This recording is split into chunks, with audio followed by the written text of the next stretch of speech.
Good morning, सुप्रभात and welcome back to Bhagavad Gita कर्म योग, तीसरा अध्याय, वर्सेस 36-37। लास्ट सेशन में, लास्ट भगवत गीता के सेशन में हमने श्री कृष्ण के शब्दों से स्वधर्म का भाव सीखा था। स्वधर्म एक ऐसा मार्ग है जहां से एनलाइटनमेंट का रास्ता खुल जाता है। परधर्म से स्वधर्म की यात्रा आपको आपके अंदर एक एनर्जी, एक फ्यूल, एक इनफाइनाइट एनर्जी का स्रोत देती है। उधर से धर्म की यात्रा प्रारंभ हो जाती है। पर धर्म से धर्म की यात्रा प्रारंभ नहीं होती, और धर्म के स्थापित होते ही ईश्वर का द्वार खुल जाता है। इसकी सिंपल साइंस हमने कल देखी थी। In the words of Ralph Waldo Emerson, God enters through a private door. God enters every individual through a private door. ईश्वर हर एक मनुष्य के अंदर उसके निजी दरवाजे से घुसते हैं। वो निजी द्वार आपका स्वधर्म है, और वो सिर्फ आपका ही है, आपका ही है। सिर्फ इस दुनिया में, इस संसार में जितने मनुष्य हैं, सबके अपने स्वधर्म है। कॉस्मिक जॉब डिस्क्रिप्शन जिसको बोल सकते हैं, ये कॉस्मिक जॉब डिस्क्रिप्शन है। आपने आइडेंटिफाई किया, आपके सारे के सारे दुख वहीं पर समाप्त। इस बात को हमने लास्ट टाइम डिस्कस किया था। मैं थोड़ा सा और सिनॉप्सिस करूंगा, but before we get into verse 36-37, जहां पर श्री कृष्ण जहां पर प्रश्न उत्तर है। 36 प्रश्न है, श्री कृष्ण से 37 में उत्तर देते हैं। अर्जुन के प्रश्न और श्री कृष्ण के उत्तर को, वो प्रश्न जो श्री अर्जुन ने पूछा है, वो हर एक मानव जाति का, हर मनुष्य का क्वेश्चन, चाहे वो हजारों सैकड़ों साल पहले पूछा गया हो, या आज भी ये क्वेश्चन आपके सामने खड़ा होता ही है। ईश्वर ने उसका आंसर दिया है, स्वयं श्री कृष्ण ने। वो आंसर क्या है, वो उत्तर क्या है, हम आज वो भी समझेंगे। Before we start, let's start our day with, today we'll do prayer only so that we try to discuss as much as possible. So we start our day with a prayer and we get into the session. We stand up for prayer. Thank you. Okay. तो last time जो श्री कृष्ण ने बात की थी, verse 34-35 के अंदर, उसको मैं थोड़ा सा संक्षिप्त में आपके सामने प्रेजेंट कर देता हूं। रूट टू एनलाइटनमेंट सिखा दिया था Shri Krishna. Route to enlightenment, बहुत सटीकता से, बहुत सिंपल तरीके से रूट टू एनलाइटनमेंट। 3 बातें हुई थी, परधर्म, स्वधर्म और धर्म। मेजॉरिटी ऑफ अस, हम परधर्म में जीते हैं। क्या है परधर्म? वो धर्म जो सोसाइटी ने, जो सब ने, जो सिस्टम ने हमारे लिए डिसाइड किया है, वो है परधर्म। मेजॉरिटी ऑफ अस, हम परधर्म में जीते हैं। अर्जुन भी परधर्म के लिए उत्सुक हो रहा है, उत्सुक हो रहा है। वो भी वहीं जाना चाहता है। हर एक की आत्मा तब निखरती है जब वो अपनी स्वयं की गांडीव को खड़ा करता है। जब उसका गांडीव उसके हाथ में होता है, आपका गांडीव, मेरा गांडीव, जब हमारा गांडीव हमारे हाथ में होता है, तब हमारी आत्मा में चमक आती है। आपका जागना आपके स्वधर्म के अंदर जीने पे डिपेंड करता है। वो आपकी जागृति, आपकी आंख खुलने का जो मार्ग है, वो आपका स्वधर्म है। लेकिन हम परधर्म में इतने स्ट्रांगली पकड़े हुए हैं, इतने जकड़ जाते हैं कि कभी भी हम स्वधर्म के रास्ते को देखना ही भूल जाते। पहले परधर्म को छोड़ना पड़ेगा, फिर स्वधर्म को पकड़ना पड़ेगा। परधर्म को छोड़ना पड़ेगा, फिर परधर्म को छोड़ना पड़ेगा, फिर स्वधर्म को पकड़ना पड़ेगा। और जैसे ही आप परधर्म को छोड़ोगे, उस स्वधर्म को पकड़ोगे, वैसे ही आपका द्वार धर्म का खुलना शुरू हो जाएगा।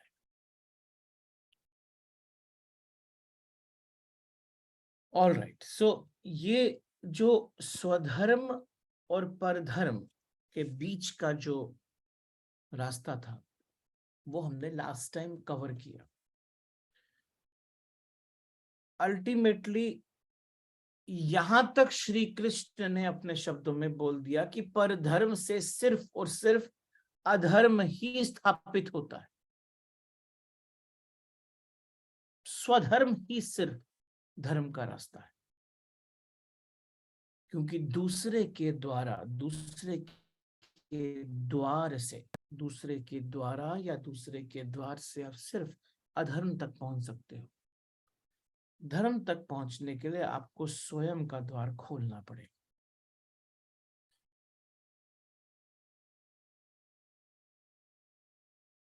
धर्म की खोज में जाने वाला आदमी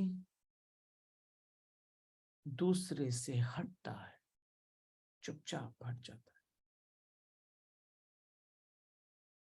और धीरे धीरे स्वधर्म को प्राप्त होता है, और उसी स्वधर्म से धर्म का रास्ता खुल जाता है। दूसरे के मार्ग से कभी ज्ञान नहीं आता, सिर्फ अज्ञान ही आता है। और दूसरे के मार्ग से कभी धर्म नहीं आता, सिर्फ अधर्म ही आता है। धर्म का मार्ग स्वयं के भीतर है, वो गंगोत्री स्वयं के भीतर ही है, जहां से ज्ञान की वास्तविक गंगा बहती है, जो सागर स्वरूपी ईश्वर के अंदर जाके समाती।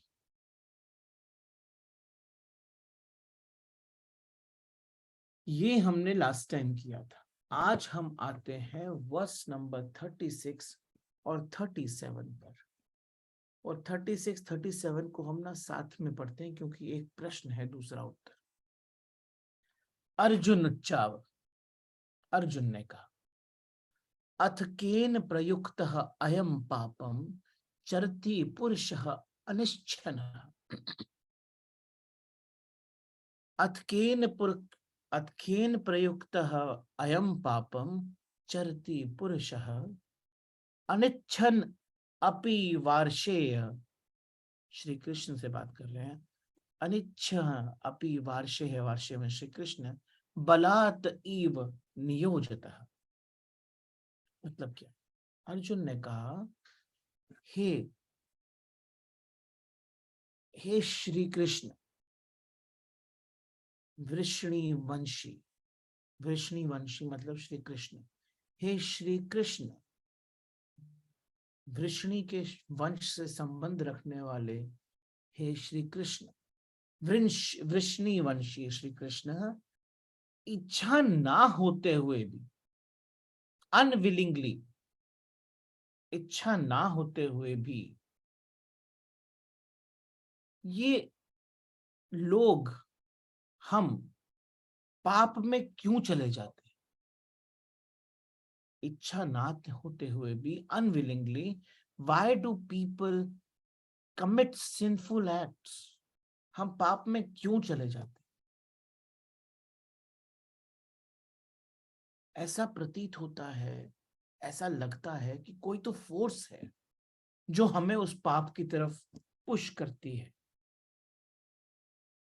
कोई तो ग्रेविटी है जो मुझे खींचती है। मैं नहीं चाहता हूं वहां जाना, लेकिन मेरे को खींच लेती है। ऐसा क्या है? श्री कृष्ण ने मुस्कुराते हुए कहा, श्री भगवान उवाच कामः एष क्रोधः, कामः एष क्रोधः एषः रजो गुणः, समुद्रवः महाशनः महापापम विधि एनम इह परिणीम। मतलब क्या बोल रहे हैं? परमात्मा श्री कृष्ण के उच्चारित शब्द हैं। भगवान श्री कृष्ण उवाचः कि अकेली काम वासना है जो रजोगुण के साथ संपर्क में आती है। और काम वासना जैसे ही रजोगुण के साथ संपन्न में आती है, उससे उत्पन्न होती है वेलोसिटी, मूवमेंट, कर्म करने की शक्ति, और वो क्रोध का रूप धारण कर लेती है। जैसे ही काम वासना रजोगुण के साथ संपर्क में आती है, वो क्रोध का रूप धारण कर लेती है, और इस क्रोध के रूप से पाप का कर्म होता है। पाप का कर्म होता है। अर्जुन पूछते हैं कि हे कृष्ण, हम तो नहीं चाहते, लेकिन तो भी हमसे पाप क्यों होता है? कौन करवाता है हमसे? श्री कृष्ण बोलते हैं, हे अर्जुन, रजोगुण से उत्पन्न हुआ क्रोध, जब काम और रजोगुण मिलते हैं तो क्रोध उत्पन्न होता है। और यही है जो आपसे आपके पाप कर्म करवाता है। बड़े सुंदर शब्द पे आंसर दिया श्री कृष्ण ने। क्योंकि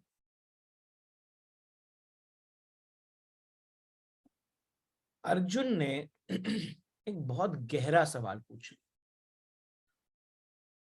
अर्जुन के शब्दों से, मुख से मानव जाति के एक ऐसा प्रश्न निकला जो कि हम सबके मन में है। हम तो नहीं चाहते गलत करना, लेकिन हमसे हो जाता है। बहुत गहरा सवाल है। अर्जुन क्या बोल रहे हैं? इनडायरेक्टली, डायरेक्टली नहीं बोल रहे हैं, लेकिन इनडायरेक्टली बोल रहे हैं कि अगर सब कुछ ही परमात्मा कर रहा तो आपने यही बोला, सब कुछ परमात्मा कर। अगर सब कुछ प्रकृति के गुण धर्म से होता है, अगर सब कुछ प्रवाह है, अगर सब कुछ प्रवाह है, तो व्यक्ति जिम्मेदार नहीं है। तो फिर पाप कर्म ना चाहते हुए भी मनुष्य क्यों करता है? कौन करवाता? अगर परमात्मा ही सब कुछ चला रहा है, तो मैं बुरा कर्म क्यों करता हूं?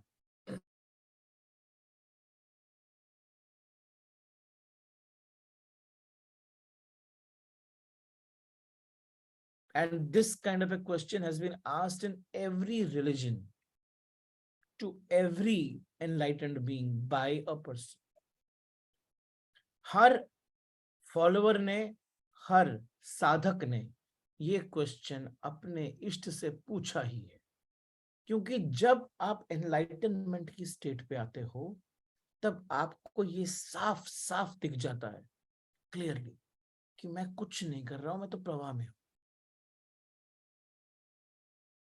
तो अगर मैं प्रवाह में हूं और ये शब्द मेरे मुख से निकलते हैं, तो सामने वाला कंफ्यूजन में आता है कि तो इसका मतलब मेरे हाथ से जो गलत हो रहा है वो भी प्रवाह में ही हो रहा है, तो मेरी गलती कहाँ है? बहुत लोगों ने अलग अलग टाइप के उत्तर दिए, except for people who are enlightened ना। उनके अलावा किसी ने भी इसका सही उत्तर दे नहीं पाए, बिकॉज बाकी सब इंटेलेक्चुअली आंसर दे रहे हैं, और आंसर देने कर दे रहे हैं क्योंकि मुझे नहीं पता, ये बोलने की इच्छा नहीं। और श्री कृष्ण का जो उत्तर है वो रिलीजियस उत्तर नहीं है, वो बड़ा साइंटिफिक, वैज्ञानिक उत्तर है। और उनकी वैज्ञानिक उत्तर को मैं जरा थोड़ा सा ना फिजिकल फॉर्म में, फिजिक्स की फॉर्म में प्रेजेंट करूंगा आपको, क्योंकि प्रकृति है, प्रकृति के पीछे कुछ शक्ति हैं जो कि एक लॉज फॉलो करती है। वो शक्तियां, उन शक्तियों की क्या लॉ है, वो किसी की शक्ल देख के, किसी की मन की इच्छा देख के एक्ट नहीं करती। वो शक्तियां तो सिर्फ एक चीज देख के एक्ट करती हैं, आपके अंदर की जो मानसिक स्थिति है वो कहाँ लेकर जा रही है। बहुत सुंदर बातें हैं इसके अंदर।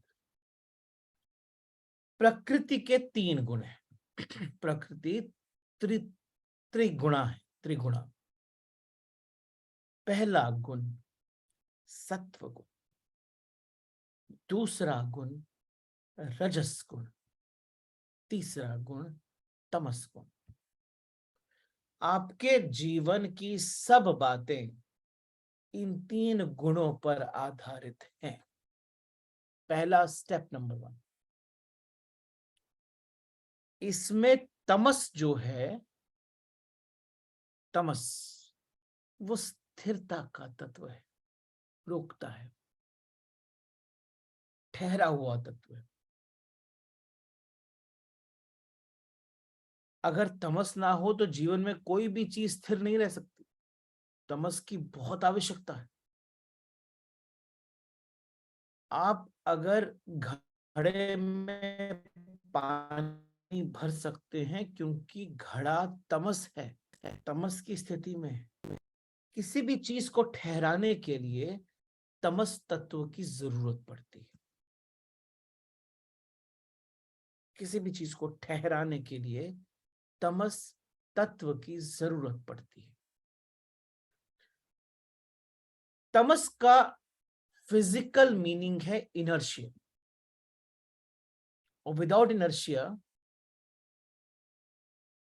ठहराव नहीं। इनर्शिया रोकता है, रोकने का काम। Newton's law of physics, first law, body will remain in the state of rest because of inertia. Body will remain in the state of rest because of inertia. तमस तत्व रोकता है, रोकने का तत्व। इसको मैं आध्यात्मिक में भी लेकर जाऊंगा, बिकॉज ये बहुत जरूरी है। आपको समझना पड़ेगा कि आप हो क्या, आपसे कर्म कौन करवा रहा है। तमस तत्व रोकने का तत्व, अब अवरोधक शक्ति है। अवरोधक मतलब रोकने की शक्ति है। जब तक तमस है तब तक गति संभव नहीं।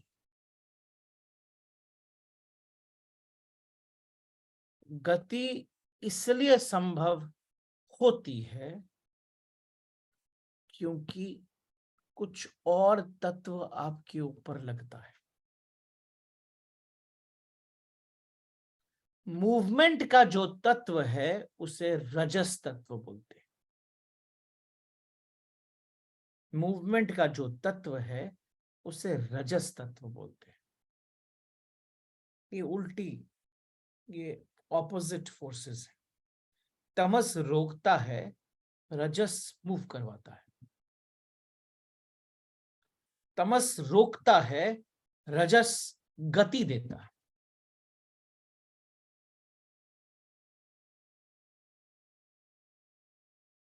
तामसिक एनर्जी रोकने की एनर्जी है, राजसिक एनर्जी मूवमेंट की एनर्जी। तामसिक पोटेंशियल एनर्जी है, राजसिक काइनेटिक एनर्जी। और एक एनर्जी दूसरी एनर्जी में कन्वर्ट होती है। लेकिन एक और कोण है जो फिजिक्स के बाहर है।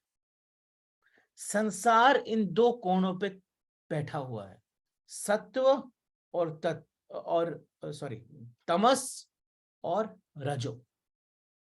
इन दो गुणों के कारण इस संसार का निर्माण हुआ, आपका निर्माण हुआ है, आप संसार के ही पार्ट हो। शक्ति जो आपकी शारीरिक और मानसिक शक्तियां हैं वो सिर्फ रजस और तमस में बैठी हुई। लेकिन तीसरा कोण भी है जो सिर्फ मनुष्य को मिला है, और वो है सात्विक, सतो, सतो, बैलेंसिंग एक्ट। सत्व बैलेंसिंग करता है, संतुलन लाता है। सत्व डिसाइड करता है कि कितना तमस और कितना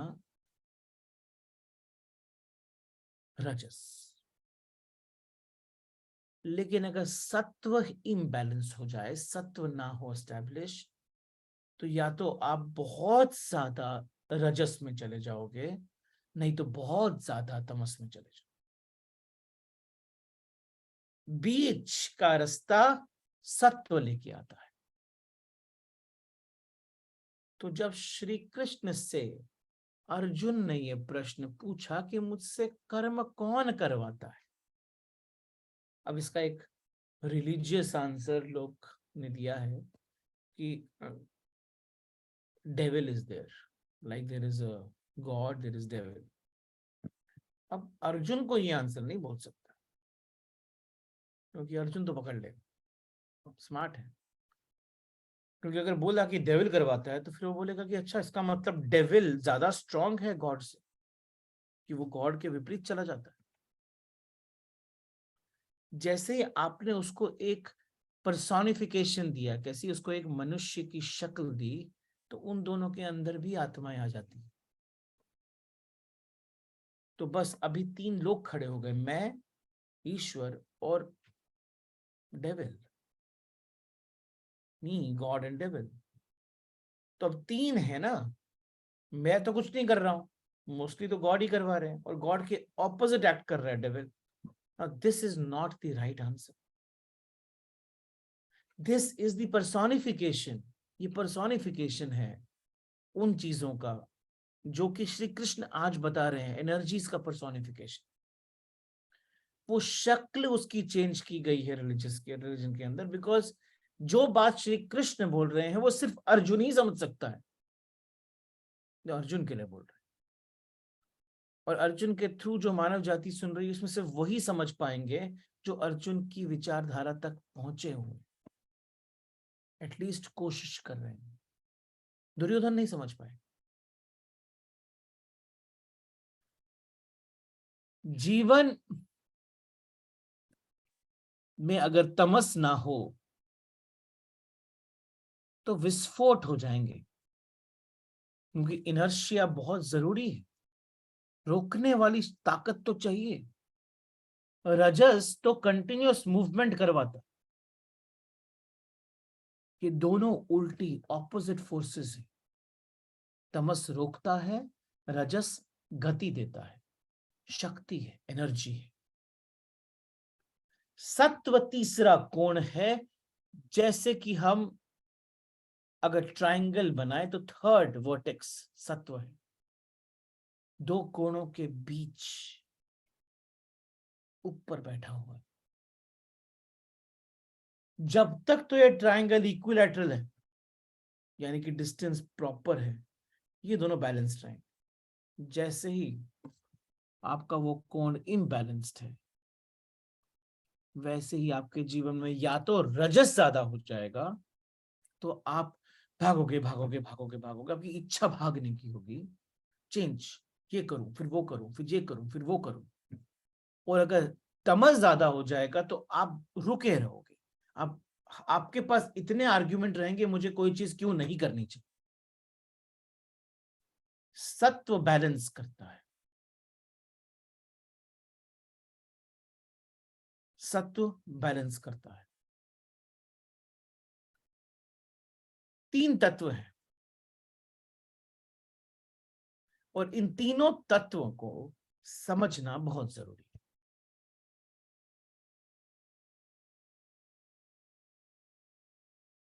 अगर एक पॉट के ऊपर गीली मिट्टी के अंदर गुण डालते हुए उसको बनाया जाए तो स्थिति ऑफ मेकिंग, जब वो मेकिंग में है, वो बन रहा है, उस समय उसके अंदर रजस गुण जा रहा है। और जब उसको हम भट्टी में रख देते, सुखा देते, गर्मी में रखते, और वो एक कड़क बहुत पॉट बन जाता है, घड़ा बन जाता है, तब उसके अंदर जो जल जा सकता है वो इसलिए जा सकता है क्योंकि वो ठहराव है।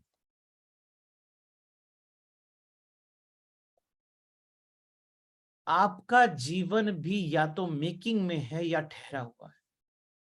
बहुत देर ठहर गया तो भी प्रॉब्लम, बहुत देर तक सिर्फ गति में रहा तो भी प्रॉब्लम।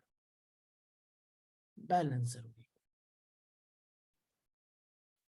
सो जब श्री कृष्ण कहते हैं कि मनुष्य के भीतर जो भी घटित होता है, बाहर और भीतर जो भी घटित होता है, वो इन तीन शक्तियों का खेल है। आदमी को धक्का पड़ता है, रोका जाता है, जन्म होता है, मृत्यु को उपलब्ध होता है, हंसता है, रोता है, इन तीन शक्तियों का कर्म है। ये तीन शक्तियां काम करती हैं। ये परमात्मा के तीन रूप जीवन को सृजन करते हैं। सुपर बात बोल दी, बोला कि ईश्वर के तीन रूप हैं। ईश्वर एक फॉर्म में रजस की फॉर्म में आता है, एक फॉर्म में तमस की फॉर्म में आता है, एक फॉर्म में मेंटेनेंस की फॉर्म में आता है। प्रत्येक शक्ति जरूरी है, प्रत्येक शक्ति जरूरी है।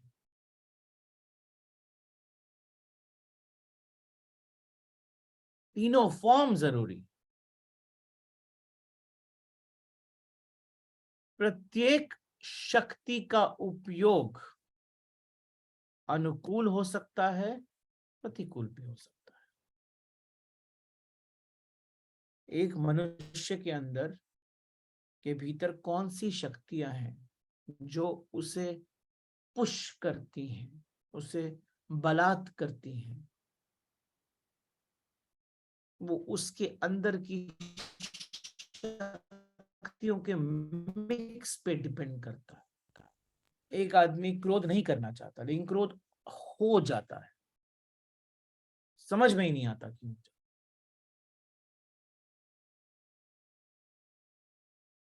क्रोध इंपॉर्टेंट है, लेकिन जब वो आपके कंट्रोल में हो, यानी कि सत्व के कंट्रोल में हो, तब क्रोध इंपॉर्टेंस की तरह एक्ट करता है। जब क्रोध बेलगाम है तो यानी कि आपके अंदर तमस बहुत ज्यादा है।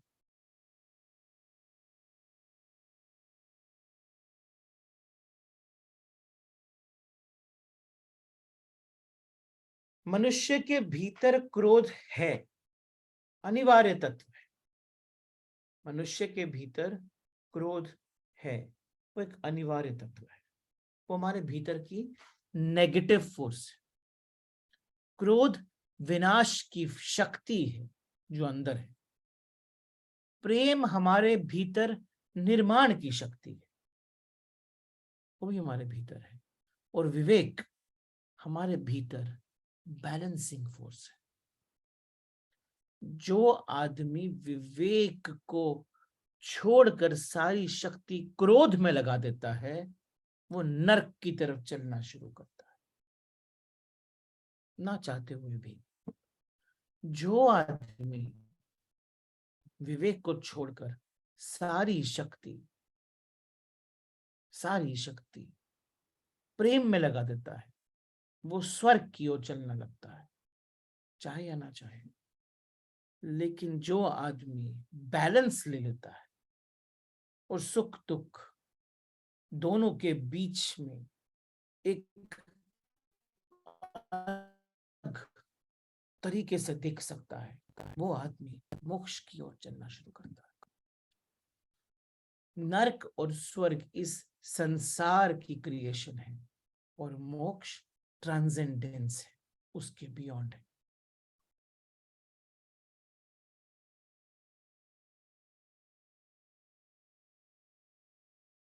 मैं जरा एक बार एक डायग्राम से आपको समझाता हूं।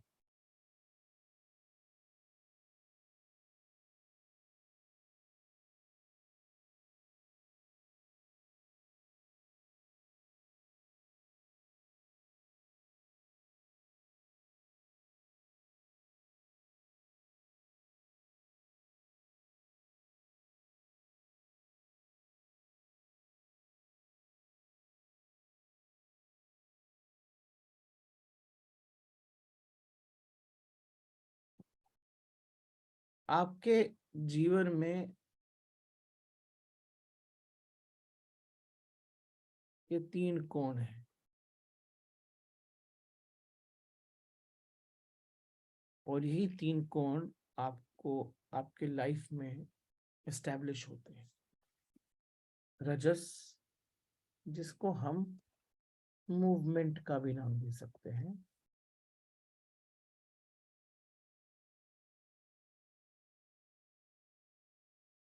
दूसरा कोण है तमस, जिसको हम इनर्शिया का नाम दे सकते हैं, रुकना, रुकवाना। तीसरा है सत्व, जिसको हम बैलेंस का नाम दे सकते हैं। या तो जीवन ऐसे चलेगा और दूसरा जीवन ऐसे चलेगा।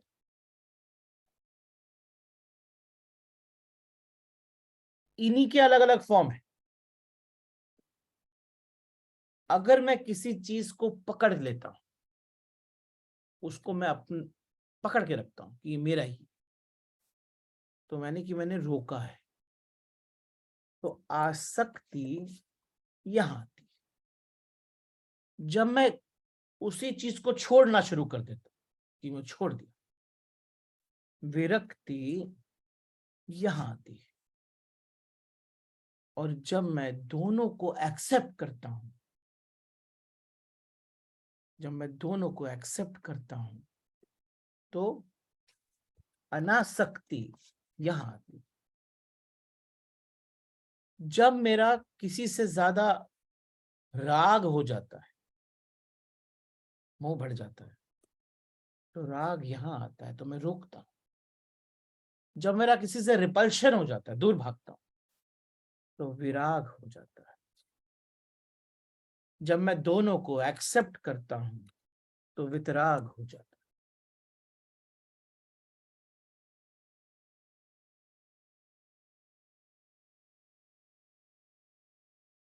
जब मैं क्रोध को कंट्रोल नहीं कर पाता और क्रोध के अंदर डूब जाता हूं, तो मैं तमस में चले जाता हूं। जब मैं क्षमा में डूब जाता हूं, तो मैं रजस में चले जाता हूं।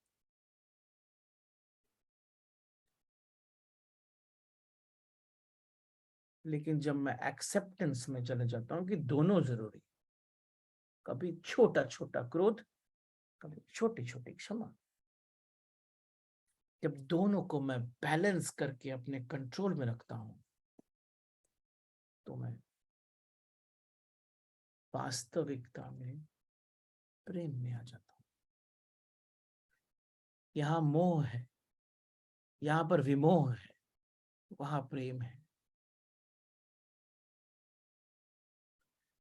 जब मैं संसार में रहता हूं, तो कभी मुझे तमस स्वर्ग मालूम पड़ता है।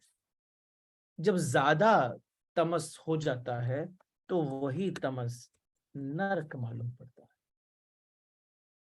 जब मैं संसार में रहता हूं, तो कई बार रजस, कंटिन्यूअस मूवमेंट, स्वर्ग मालूम पड़ती है। जब रजस बहुत बढ़ जाता है तो वही रजस नरक बन जाता है। और जब मैं सत्व में रहता हूं तो स्वर्ग और नरक से मैं परे होके मोक्ष में एंटर करता हूं। तो कौन सी शक्ति है जो आपसे गलत करवाती है? आपके अंदर तमस और रजस की इम्बैलेंस आपसे गलत करवाती है। तमस अच्छा है या बुरा है? हमने मन में बना रखा है तमस बुरा है, तमस बुरा है, रजस अच्छा है। ऐसा नहीं है। ये दोनों का डिस्प्रपोर्शनेट यूज बुरा है, दोनों का बैलेंस्ड यूज अच्छा है। अच्छा है। आपसे जब आपकी भावनाएं, इच्छाएं, अंदर की मन की खटास कर्म करवाती है तो या तो वो रजस की तरफ लेके जाती है या तमस की तरफ लेके जाती है। आपकी मूवमेंट रजस है, कहीं ठहर जाना तमस है। जब मूवमेंट का कारण धर्म होता है तो सत्व का इंस्ट्रक्शन। जब मूवमेंट के कारण आपकी अंदर की इमोशन होती है तो वो सत्व का नहीं है, वो आपके मोह का, आपके काम का।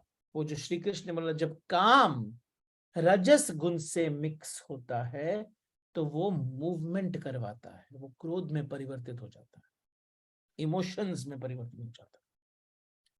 तो बड़ी सुंदर इक्वेशन दी श्री कृष्ण। बोलते हैं जिस समय काम यानी कि डिजायर किसी भी फॉर्म का हो सकता है, मतलब मुझे तुमने जो बोलते हो मुझे अच्छा नहीं लगता, तो मेरा काम है, तो मेरे अंदर की डिजायर जन्म लेती है। मेरे अंदर ऑलरेडी रजस गुण है जो कि मूवमेंट का गुण है, वो बोलता है कि भाग जा, रन।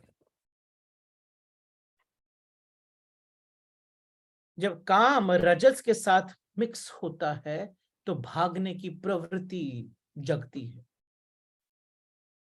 तो जब तक सिर्फ जब काम इंटर नहीं करता तो आप जहां होते हैं वहीं ठहरे रहते हैं। तो नो डिजायर यानी कि काम जब नहीं है तो रजस गुण के अंदर वो मूवमेंट लेके नहीं आता, तो उसका मतलब आप तमस में ही रहते हो, ठहरे रहते हो एक जगह पर। और जिस समय काम इक्वेशन से निकल जाता है, चाहे वो डिजायर की फॉर्म में हो या नो डिजायर की फॉर्म में, जब काम इक्वेशन से निकल जाता है, काम मीन्स डिजायर, काम जब इक्वेशन से निकल जाता है और सत्व एंटर करता है तो सत्व डिसाइड करता है कि रजस चाहिए कि तमस चाहिए। तो सत्व आपके जीवन के अंदर धर्म की ऊर्जा है। तो धर्म डिसाइड करता है कि मूवमेंट कब चाहिए और मूवमेंट कब नहीं चाहिए।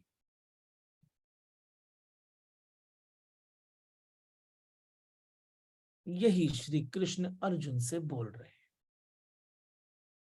कि तू अपने काम के कारण अपने रजस को, जब आप अपने अपने हाथ से हुए गलत कर्मों को भी देख लो, क्योंकि अगर आपने आपके अंदर कुछ इच्छा लस्ट डेवलप हुई है, वो लस्ट अगर रजस से मिलती है तो आप कुछ कर्म कर देते हो।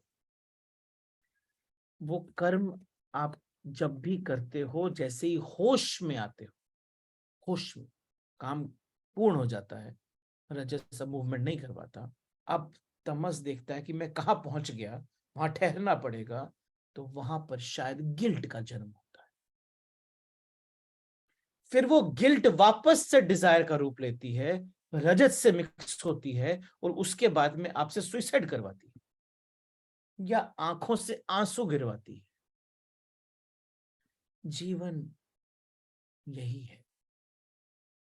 श्री कृष्ण अर्जुन से बस यही बोलते चले जा रहे हैं कि हे अर्जुन, हे अर्जुन, अपने भीतर के काम को देखना शुरू कर दो।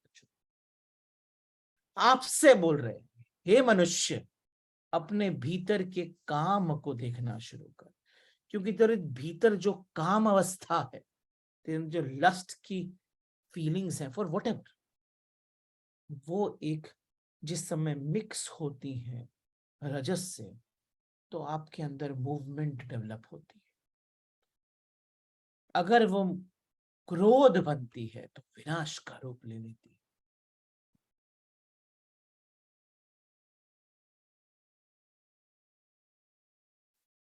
वही डिजायर स्वधर्म की अगर बन जाए, वही डिजायर स्वधर्म की बन जाए, और वो जिस समय आपके रजस गुण से मिक्स हो, तो निर्माण का रूप लेती है, विनाश का रूप नहीं लेती।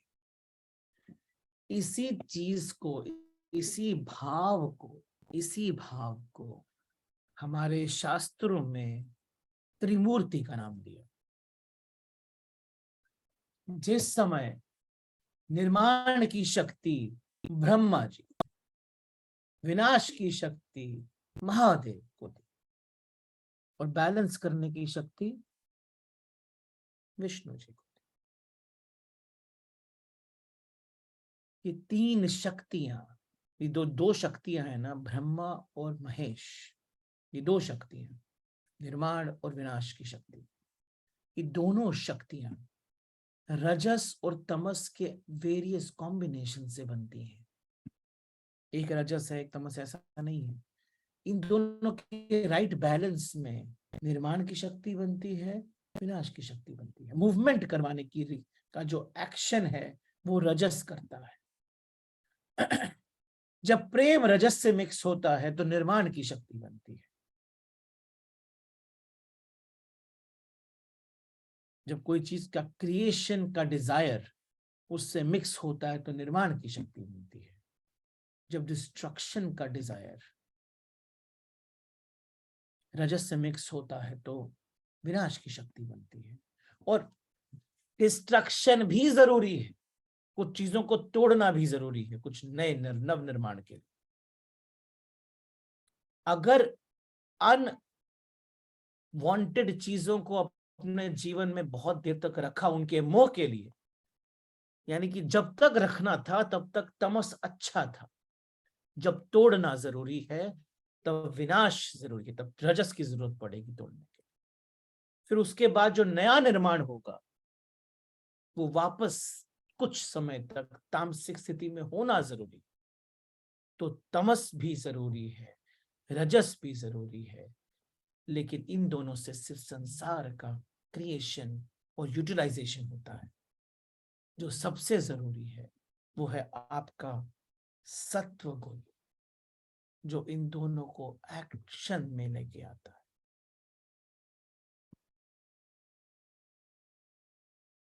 स्वर्ग में वो जाता है जो विधायक शक्तियों के अनुकूल चलता है, नरक में वो जाता है जो विनाशक शक्तियों के अनुकूल चलता है, मोक्ष में वो जाता है जो दोनों के अनुकूल नहीं चलता है, दोनों को संतुलित करके ट्रांसेंड हो जाता है, परे हो जाता है। एक फॉर्म और समझाता हूं, बहुत इंपॉर्टेंट थॉट है।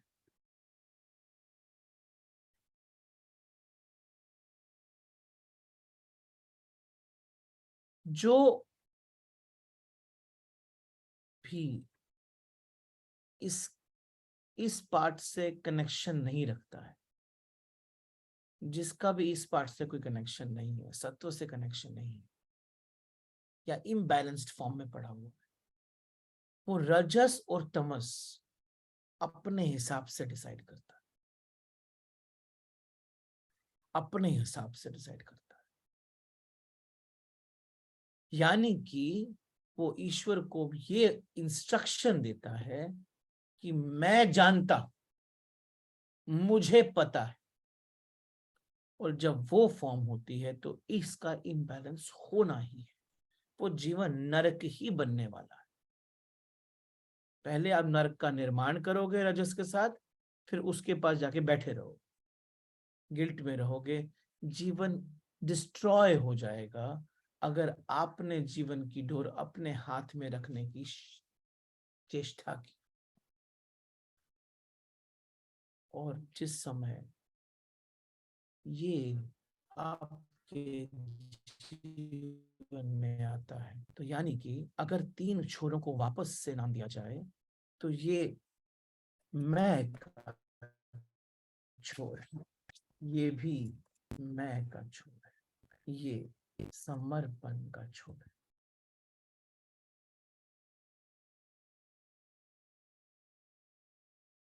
दूसरे फॉर्म में बोलूं तो इस छोर के अंदर अर्जुन सारथी है और कृष्ण रथ में बैठे, क्योंकि अर्जुन बोलता है कि मुझे पता है कहां जाना। और इस छोर में कृष्ण सारथी हैं और अर्जुन रथ में बैठा, गांडीव को हाथ में खड़ा किया कि जहां कृष्ण लेके जाता है और बोलता है कर, तब अर्जुन करता, प्रश्न नहीं पूछता। तो जिस समय चैतन्य बन जाएगा सारथी, जिस समय चैतन्य बन जाएगा सारथी और मन बैठ जाएगा कृष्ण रथ में, जो मन बैठ जाएगा रथ में, तब मोक्ष की यात्रा प्रारंभ हो जाएगी। तब मोक्ष की यात्रा प्रारंभ हो जाएगी। कृष्ण सिर्फ इतना ही कह रहे हैं, कोई बैठा नहीं है कहीं और जो तुमसे क्रोध में, काम में, युद्ध में लड़ाई करवा रहा है। प्रकृति के नियम है, लॉज ऑफ नेचर। अगर उन नियमों को तुम समझ लो और समता को, संतुलन को उपलब्ध हो, तो अनासक्ति, साक्षी भाव उपलब्ध होना बहुत ईजी है। विवेक को, श्रद्धा को उपलब्ध होना बहुत ईजी है। तुम्हें फिर किसी चीज की फिक्र करने की जरूरत नहीं, जो भी होगा परमात्मा पर। लेकिन जब तुम ऐसी समता को, ऐसी अनासक्ति को उपलब्ध नहीं होते हो, भीतर तुम आसक्ति को पालते रहते हो,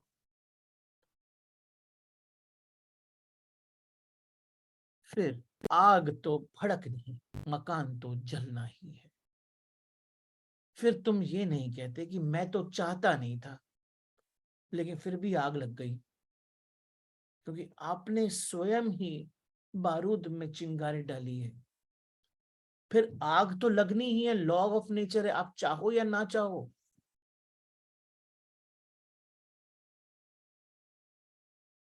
आप मरना नहीं चाहते थे, लेकिन बिल्डिंग से छलांग मार दी।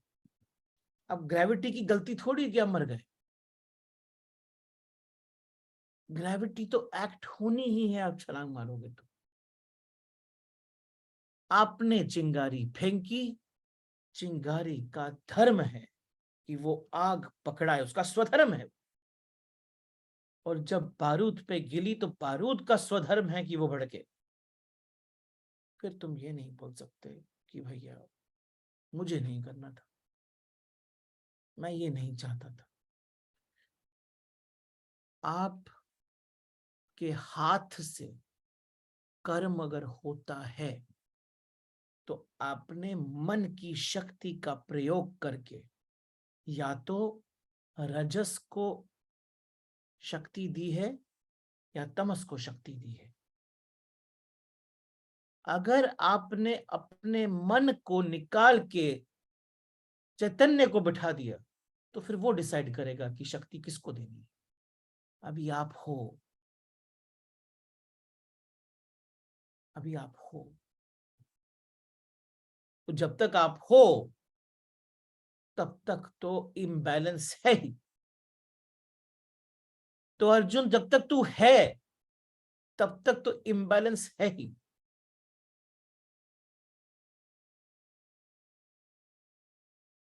तब तक तो इम्बैलेंस है ही। मैंने एक छोटा सा पहले भी बात किया था, एक प्रायश्चित नाम का चैप्टर था, मैंने बोला था वहां पे कि 3 टाइप के लोग होते हैं। एक जो कभी भी नहीं मानते कि उन्होंने गलत किया, वो हमेशा दूसरे की गलती देखते, दूसरे की गलती देखते।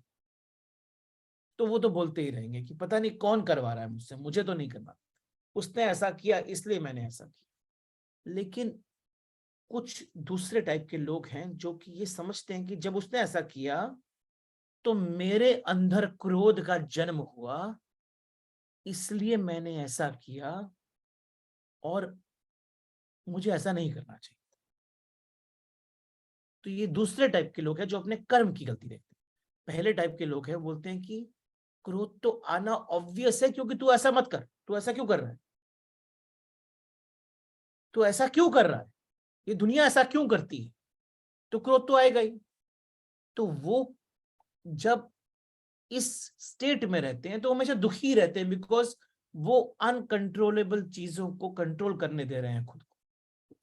फिर दूसरे टाइप के लोग हैं जो इसमें ना गिल्ट में चले जाते हैं कि उसने किया किया लेकिन मैंने क्यों कर दिया, तो अपने कर्म की गलती देखते हैं।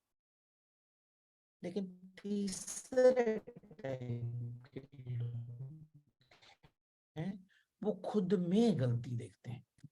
वो बोलते हैं कि उसने ऐसा किया, मेरे अंदर कुछ तो है जो उसके ऐसा करने से मुझसे ऐसा करवा देता है। वो खुद में गलती देखता है, तो वो करेक्शन खुद में करने की कोशिश करता है। और जब वो इस स्थिति में आता है तो धीरे धीरे उसको ये रियलाइज होता है कि जब तक मैं हूं, मैं गलत होने ही वाला हूं। तो स्टेट बड़ा सिंपल है, लॉ ऑफ नेचर बहुत सिंपल है।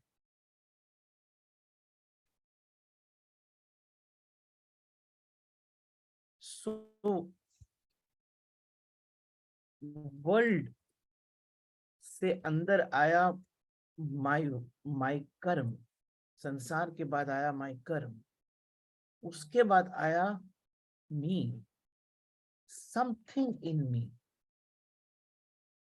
जो जो अभी अर्जुन ने क्वेश्चन पूछा, something in me is causing me do wrong. Final state आती है,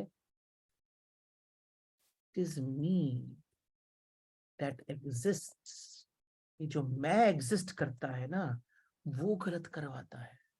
और यहां से यात्रा समर्पण की शुरू होती है। समर्पण से मैं रिप्लेस होता है चैतन्य से।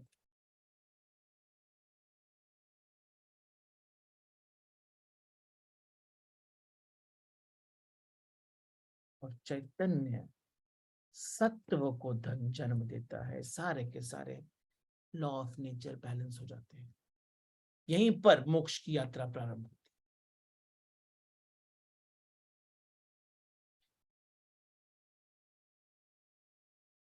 है। ये यात्रा है, यही यात्रा है आपके जीवन। दुनिया बाहर वाला, मेरा कर्म, something in me, then I realize it is me. From there you start समर्पण, और यहीं से चैतन्य की यात्रा शुरू होती है। ये जो पहले एलिमेंट है, यहां से यहां तक,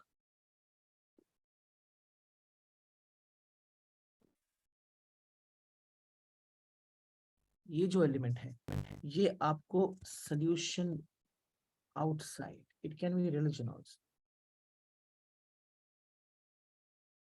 आउटसाइड ढूंढते हैं।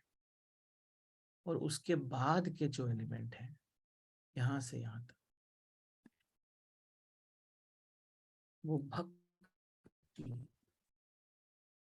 में एंटर होते हैं, और लास्ट में परमात्मा तक पहुंच जाते हैं। दूसरा तरीका जो पहले बोला, पर धर्म से स्वधर्म, स्वधर्म से धर्म, और धर्म से परमात्मा की यात्रा शुरू।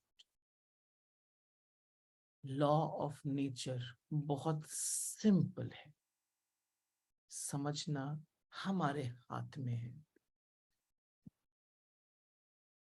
यही बातें अगर धीरे धीरे और आगे चली जाए तो कृष्ण ने क्या बोला है कि ताकतें हैं, शक्तियां हैं।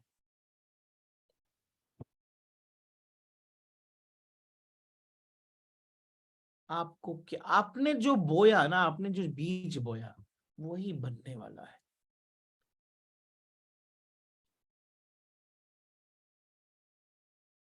तमस की, इनर्शिया की जो शक्तियां हैं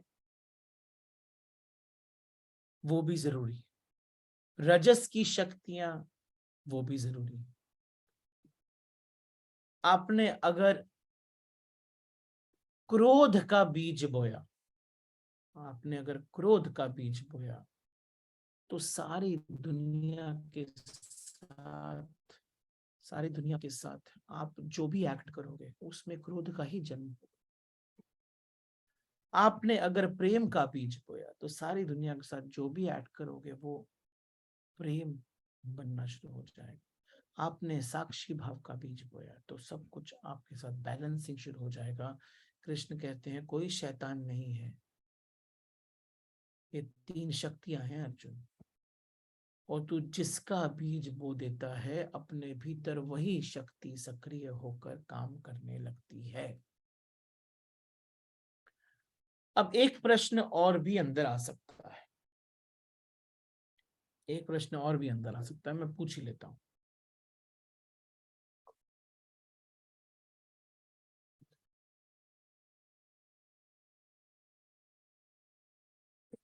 कि इन सब के पीछे ईश्वर का उद्देश्य क्या?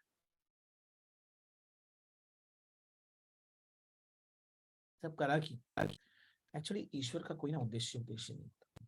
उद्देश्य जो है ना, रिजल्ट, ऑब्जेक्टिव, ये मनुष्य के दिए हुए शब्द हैं। उद्देश्य का शब्द व्यापार का शब्द है। उद्देश्य का शब्द कुछ पाना है, इसका शब्द है। ईश्वर तो क्रिएटर है, पिकासो क्रिएटर है, वो उद्देश्य नहीं, बनाने में आनंद है। ये तीन तीन सत्व, रजस और तमस, तीन रंग हैं जिसके थ्रू ईश्वर चित्र बना रहे हैं। परमात्मा उद्देश्य से जगत को नहीं बनाता, बना लेने में ही आनंद है, बनाना ही आनंद है, आगे पीछे कुछ भी नहीं, क्योंकि आगे पीछे तो एग्जिस्ट करता ही नहीं।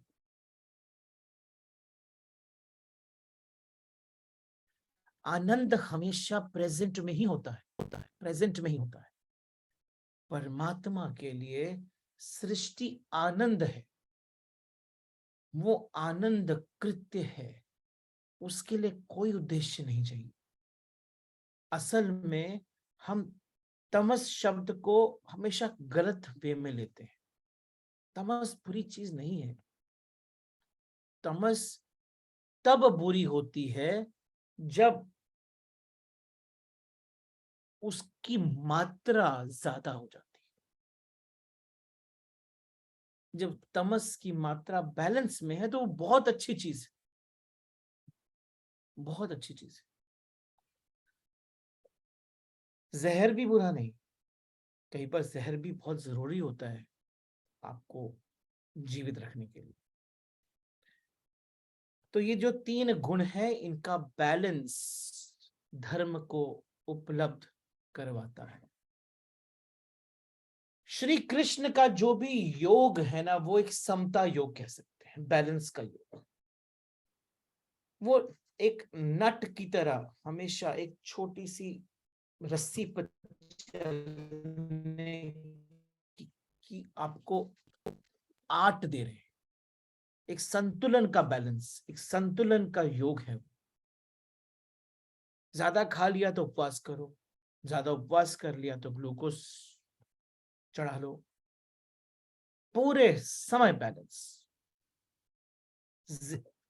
जिंदगी में डेलिकेट बैलेंस की जरूरत है। इधर उधर गए तो गिर जाओ। प्रकृति अपना काम करती रहती है। आप जितना बैलेंस में रहोगे, जितना आप प्रकृति के साथ चलोगे, आप उतना ज्यादा उसके साथ योग कर पाओगे। तीनों अनिवार्य तत्व हैं। जो मनुष्य इन दोनों तत्व रजस और तमस को परफेक्टली समझ जाए, ना तो वो तमस में ज्यादा गिरे ना रजस में ज्यादा गिरे, वो जब इन दोनों को साध ले तो उसके हाथ से कभी गलत कर्म होता ही नहीं। तब वो साधु कहलाता है। जब वो इन दोनों को साध कर बैलेंस करके चलता है, तब वो साधु कहलाता है। साधु उसे कहते हैं जो इन दोनों के बैलेंस के आर्ट को सीख जाता है। तब वो सत्व में पहुंच जाता है, जो इन दोनों को साध लेता है, जो तमस को और रजस को संतुलित कर लेता है। उसका छोर सत्व का छोर हो जाता है, तब उसे साधु कहते हैं। और जो रजस तमस और सत्व तीनों को बैलेंस कर लेता है, उसे संत कहते हैं। अब ये बहुत अलग बात है। जब सत्व में पहुंचकर इन दोनों को साधा जाता है तो साधु कहलाता है। जब इन तीनों के सेंटर में पहुंच जाता है, equidistant centroid of the triangle, जब इन तीनों के सेंटर में पहुंच जाता है, तो वहां से परमात्मा का द्वार खुलता है। तब वो ब्रह्म में प्रवेश कर जाता है, फोर्थ डायमेंशन। यहां पर हम सत्य कहते हैं। सत्य में एंटर करने वाला संत बन जाता है। जो इन दोनों तमस और रजस को जो बैलेंस करता है, वो सत्व में पहुंचता है। जो तीनों को बैलेंस कर लेता है, वो ब्रह्म में पहुंच जाता है। इन तीन प्राकृतिक गुणों के जो भी बाहर पहुंच जाता है, ऐसी प्रकृति है त्रिगुणा और परमात्मा। त्रिगुणा और परमात्मा, तभी परमात्मा को त्रिमूर्ति भी कहते हैं। तीनों का बैलेंस। सत्व दो को बैलेंस करता है और तीनों के बैलेंस में संत पहुंचता है। और ये तीनों का बैलेंस आपको इसी मनुष्य जीवन में ही प्राप्त करना है। मृत्यु के बाद प्राप्त नहीं हो सकता। ये जीवित रहते हुए ही प्राप्त करना है। यही आपकी यात्रा है। इन दोनों को बैलेंस करो, फिर जब दोनों बैलेंस हो गए, क्लैरिटी आ गई, फिर तीनों को बैलेंस करो। और ये लेकिन क्लैरिटी तीनों को बैलेंस करने की वहां पहुंचने के बाद ही आएगी। इसलिए प्रकृति त्रिगुणा है और परमात्मा है त्रिगुणातीत। वो तीनों के बाहर है। त्रिगुणातीत, वो तीनों को समा के बाहर, मतलब तीनों में घुल गया है। वो तीनों को यूज करता है रंगों की तरह। जब सत्व रंग यूज करता है मनुष्य तमस और रजस को बैलेंस करने के लिए, तो सुंदर पेंटिंग कॉल्ड संसार बनती है। और जब सत्व रंग भी यूज करता है मनुष्य, तब वो तीनों के पार हो जाता है और वो सत्य में अंत हो जाता है, उसका संत बन जाता है। वहीं पर परमात्मा से एक होता है।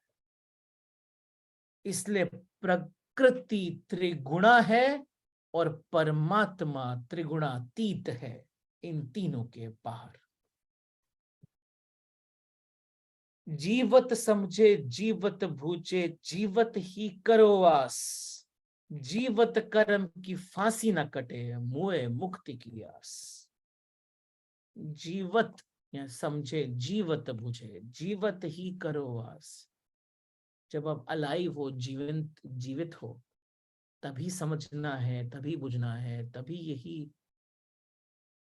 आपकी इच्छा होनी चाहिए सत्व से संत, साधु से संत बनने की, मनुष्य से साधु, साधु से संत बनने की।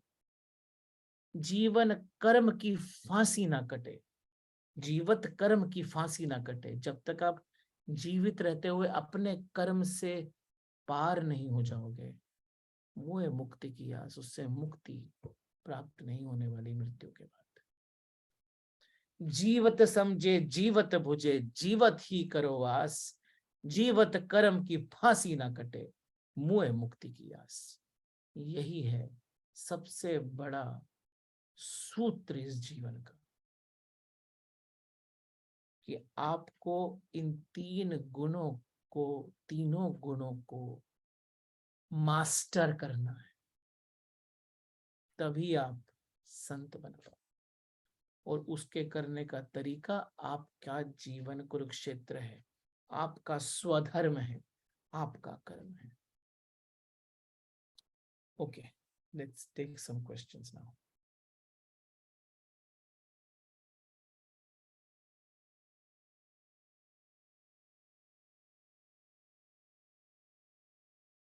Yes Suraj.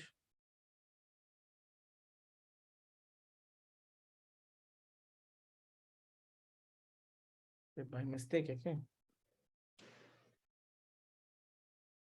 Can you hear मी?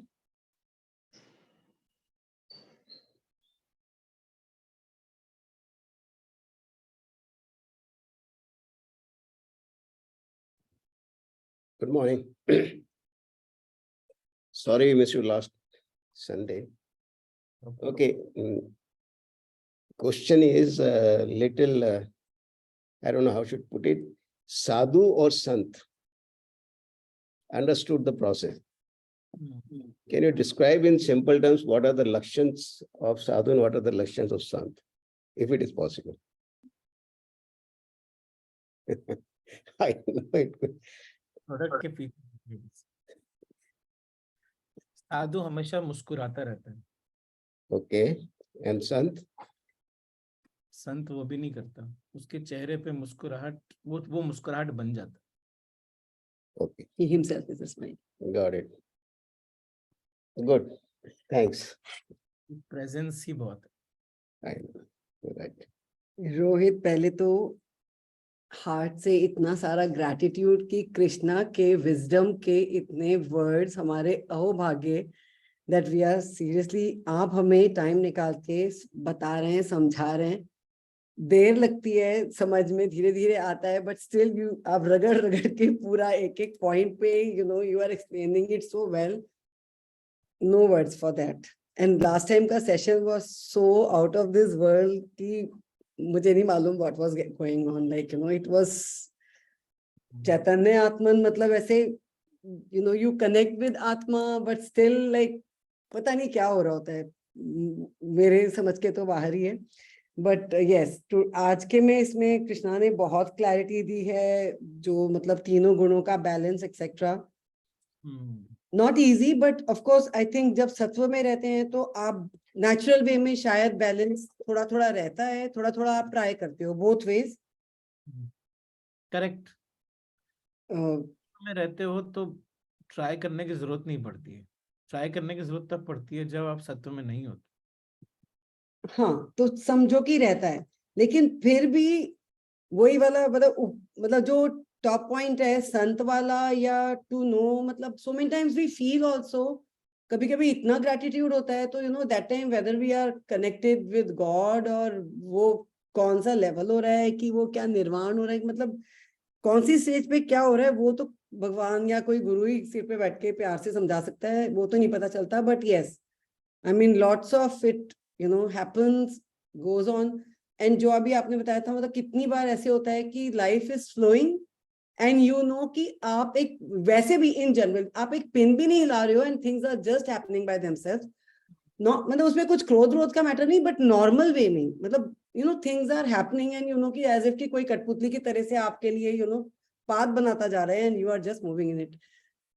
पूरी लाइफ ही ऐसी होती होगी, कभी अगर आप आई थिंक जो इनर्शिया वगैरह होता होगा तो कभी किसी की रुकती होगी, अदरवाइज तो it just flows and then the doer is there and he is the one who is doing and you are sometimes surprised कि ये मतलब कब क्या कैसे होता जा रहा है या हो रहा है। कई बार ना हम अपने कर्म से छूट जाते हैं और हम भाग जाते हैं, ये भी होता है आपको, लेकिन पता नहीं चलता कि मैं कर्म से छूट गया, क्योंकि आपके अंदर सत्व का बैलेंस नहीं है। सत्व का बैलेंस है कि नहीं है? नहीं है। अगर सत्व का बैलेंस नहीं होता है तो आपको पता नहीं चलता है कि उस समय मुझसे क्या कर्म करना चाहिए था, मेरे को क्या मूवमेंट करनी चाहिए थी, और मैं तमस में रहते हुए कोई और गलती कर लेता। जैसे फॉर एग्जाम्पल आपसे कोई कुछ गलत बोल रहा है तो आप रिप्लाई नहीं करते, फॉर एग्जाम्पल नहीं करते,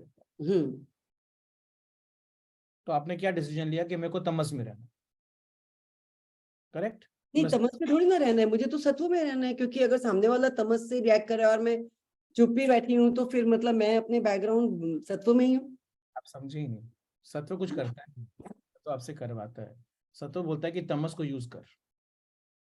अब वो सत्व बोल रहा है कि आपका मन बोल रहा है, वो आपको, मुझे नहीं पता, क्या पता आपको वो सिचुएशन ही पसंद नहीं है कि कौन झगड़ा करेगा, छोड़ो ना यार, लेकिन वो पसंद नहीं है, वो आपके मन की इच्छा है, ओके, मन की व्याख्या है, वो तो सत्व का इंस्ट्रक्शन थोड़ी है। एक बार चलो मन की इच्छा शायद सत्व के बराबर भी हो, नहीं बोलना चाहिए, वेट करना चाहिए राइट टाइम, फिर दूसरी बार, तीसरी बार, चौथी बार, पांचवी बार, ये रिश्तों में होता है, छठी बार, सातवीं बार, आठवीं बार, नौवीं बार, 100वीं बार हो गया। शिशुपाल वाला भी तो 99 बार हुआ था। Yes yes yes. 100वीं बार तो कृष्ण ने जवाब दिया ना, मूवमेंट किया ना रजस का, मारा ना उसको, तो मतलब जवाब दिया ना। ये नहीं बोला कि छोड़ तेरा कुछ नहीं हो सकता, मैं तो जा रहा हूँ, मैं अपना जीवन कहीं और बिताऊं, क्यों तेरे साथ में टाइम वेस्ट करूं। तो वो है, आपने तमस को अपने जीवन में ज्यादा उतार दिया तो नरक ही होने वाला है।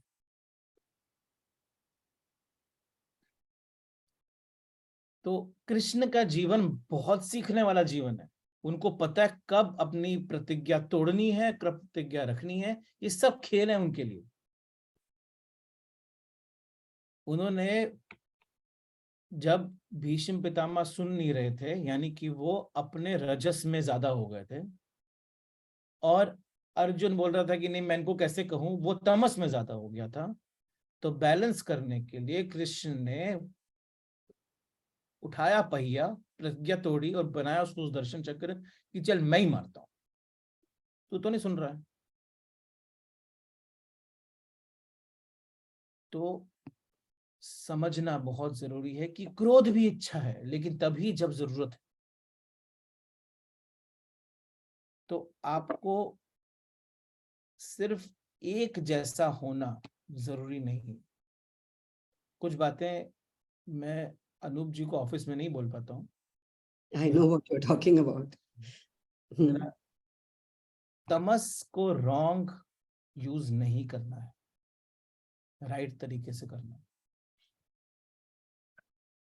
Think over it, it's a very important point कि कहां पर मेरे एक्शन, मेरा मन डिसाइड कर रहा है और कहां मेरा एक्शन, मेरा सत्व डिसाइड कर।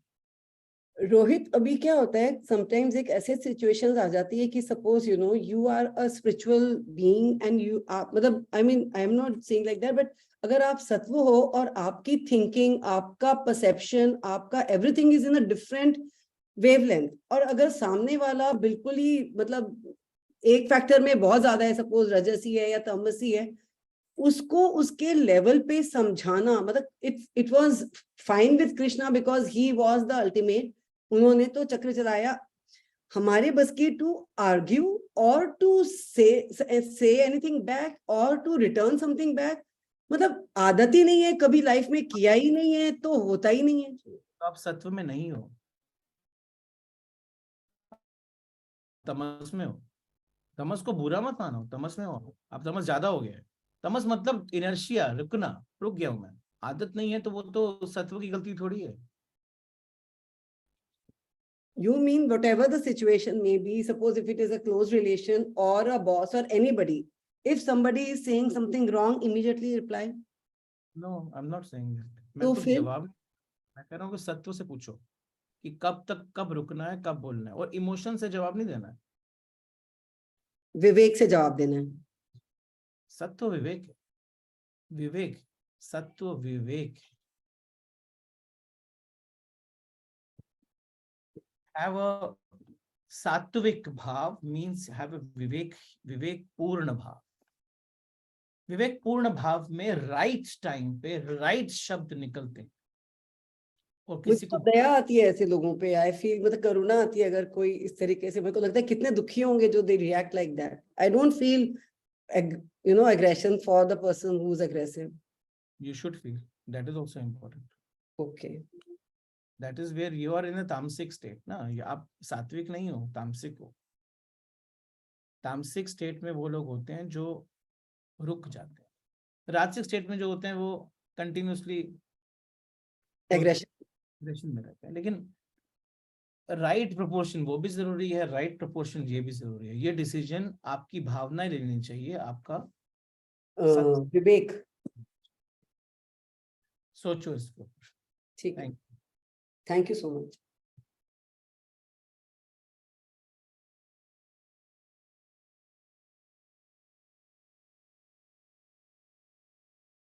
Any more questions?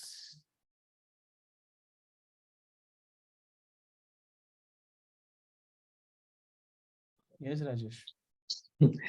सर, जब आप कह रहे हैं कि भाई आप सत्व को पूछो कि भाई तुमने जवाब देना है क्या, तो इसमें हमारा अहम भाव तो जागृति है ना फिर, कि तमस को आंसर करना चाहिए, सत्व को करना चाहिए, राजस को करना चाहिए। सत्व मतलब चैतन्य। आप कहाँ हो उसमें, आप हो ही नहीं। जब तक डिसीजन आप ले रहे हो, आप नीचे बैठे हो। जब डिसीजन सत्व ले रहा है, तब आप हो ही नहीं। ये थोड़ी इवॉल्व स्टेट है, ये शायद एक्सप्लेन करना डिफिकल्ट है शब्दों में। क्योंकि जहाँ पे आप कह रहे हैं कि बैलेंस रखना है, हमने डिसीजन लेना है कि तमस भाव में अपने को रहना है या सत्व में रहना है, तो फिर हम यानी जो अहम भाव है वो तो जा नहीं रहा ना। somebody is there to take a decision कि तुम सत्व में रहो, राजस में रहो या तमस में रहो। सत्व में तो आप डिसीजन ले ही नहीं सकते रहने के लिए। आप तो डिसीजन लेते हो रजस और तमस का। अच्छा। वो तब तो आपके डिसीजन खत्म हो जाते हैं। हम्म। जब विवेक का जन्म होता है तब सत्व पहुंच जाते हो, तब फिर आप डिसीजन लेते नहीं, तब चीजें होती हैं। बस आप कर्म करते हो, सही कर्म करते हो। विवेक ऑलरेडी आपसे सही कर्म करवाता है, करवा रहा है। अच्छा, और सही ओके। कर्म करवाता है तो दूसरे को खराब भी लगता नहीं, अच्छा भी लगता नहीं। आपने शायद गलत भी बोल दिया, लेकिन दूसरे को खराब नहीं लगता, बिकॉज विवेक ने आपसे सही प्रपोर्शन में सही कर्म करवा दिया है। अच्छा, ओके। यानी आप सत्व भाव में हो तो फिर कोई चिंता करने की बात ही नहीं। You are not yourself. आप तब तक ही आप अपने हो जब तक आप तमस और राजस में हो। चिंता होती नहीं, चिंता का डेफिनेशन ही खत्म हो जाता है। World becomes beautiful even if it is war happening. अच्छा। बहुत अच्छा है, मस्त है लेकिन। चलो, थैंक यू।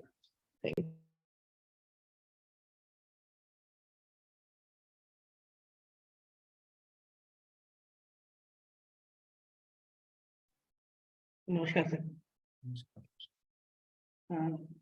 सर, संसार को समझने के लिए थोड़ी देर के लिए अगर संसार को मन मान लेते हैं, मन ग्रसित है मनोस्थिति से, माइंडसेट से,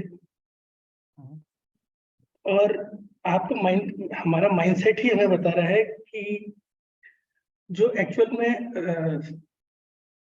तम या सत है, तम या रज है, वो उसको सत मान ले रहे हैं। माइंडसेट का गेम है। हम्म, मैं समझ ही नहीं पा रहा हूँ मैं किस स्थिति में हूँ। हम्म, बार बार घूमकर मैं रज को या तम को ही सत मान ले रहा हूँ। हम्म। तो इस माइंडसेट से या फिर किसी भी माइंडसेट से बाहर कैसे आया जाए, जिससे कि हम सही एग्जैक्ट जो रिजल्ट है वहां तक पहुंच पाए। आप तो कुछ भी नहीं कर सकते, हम्म, समर्पण करना पड़ेगा कि नहीं समझ में आ रहा। अब जो आएगा मैं करता जाऊंगा, अब आप देख लेना क्या।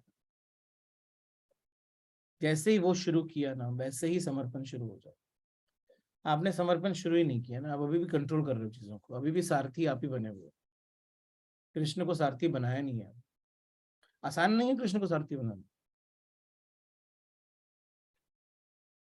तो प्रॉब्लम वहां पर है कि अभी भी डोर आपके ही हाथ में, लगाम आपके ही हाथ में। और जब आपके हाथ में, तो आपको ये सब कुछ बहुत मुश्किल वाले काम करने पड़ेंगे, क्योंकि आपको आता नहीं करना, लेकिन करना पड़ेगा। समर्पण से बड़ा कुछ भी नहीं। समर्पित करो, आगे बढ़ो। बट जो माइंडसेट है मेरा, वो तो बीच में आएगा बार बार। आएगा ना, समर्पित कर देना पड़ेगा उसको। यही तो यात्रा है, यही तो यात्रा है। आप जैसे जैसे बड़े होते हो, आपकी सिर्फ एज बड़ी होती है, आपकी उम्र बड़ी होती है शरीर की। अगर आपके बड़े होते होते आपकी ईगो कम नहीं होती है, तो आप बड़े नहीं हो रहे हो। आपका बड़ा होना आपकी ईगो की कम उम्र पर डिपेंड करता है। जितनी ईगो छोटी, उतने आप बड़े। अदरवाइज तो आप छोटे ही रह गए, बस शरीर बड़ा हो गया। और यही स्टेट है, जब हम अपने आप में सब कुछ कंट्रोल करने की कोशिश करते हैं, तो हम छोटे रह जाते हैं। तो माइंडसेट तमस में चला जाता है, स्ट्रांग हो जाता है, टूटता नहीं।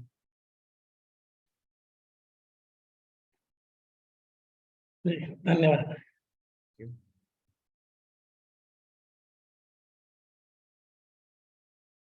Okay, all right. Thank you so much. Thanks for being there. We'll see you next time. Till the time, you have any more questions?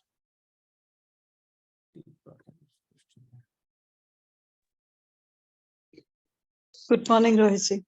Good morning. It was a very, very, amazing session. I can't say. I think all the queries of life, you just put it in a nutshell, what it really means. But it arises with one more question, like people, when you said, in a ultimate state of, somebody like a sadhu and sant. Now, someone who feels that I'm able to do something really good for others, but is also self-praising that I'm the one who is doing it. Then is he doing it? Is he saying it, or is it the nature? It is still him. I mean, It's, a it's feel. still him. Still him. It's in the Rajas state or Tamas state. When some desire mixes with the Rajogun inside and makes say something inside or outside, Facebook or Instagram or wherever, when you are expressing it, it is a Rajogun. You're not gone to Sattva. You're still man. You're still there. You still exist. When you go to Sattva, you're clear you don't exist. Like if you say in our times now, we see, the Puttaparthi Sai Baba. I don't believe human can be God, but yeah, there are so many people who believe like he is God.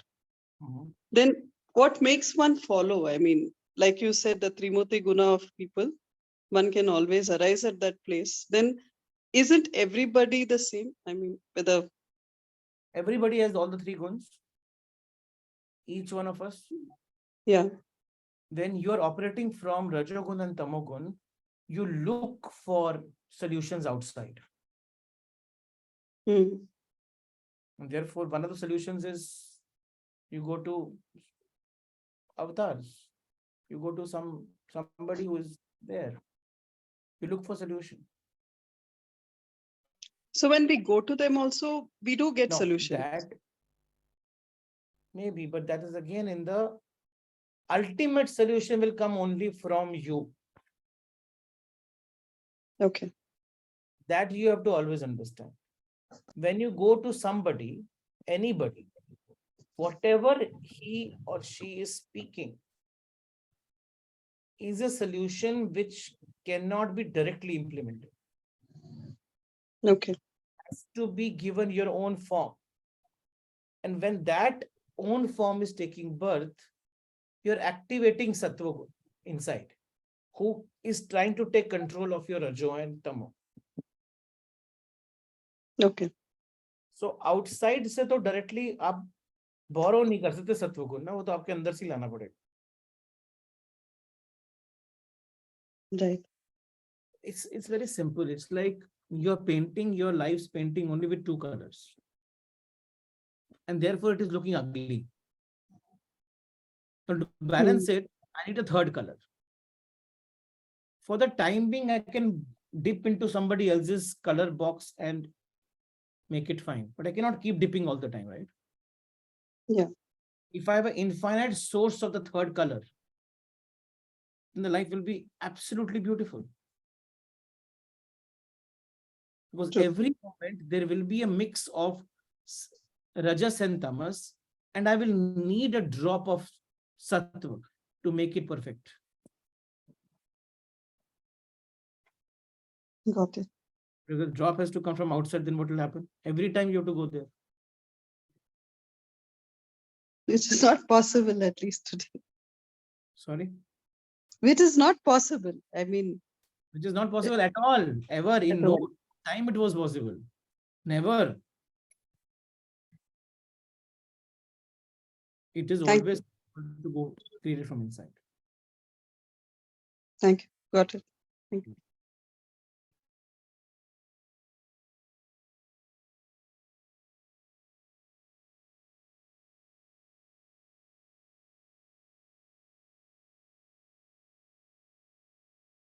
Yes, Sanjay?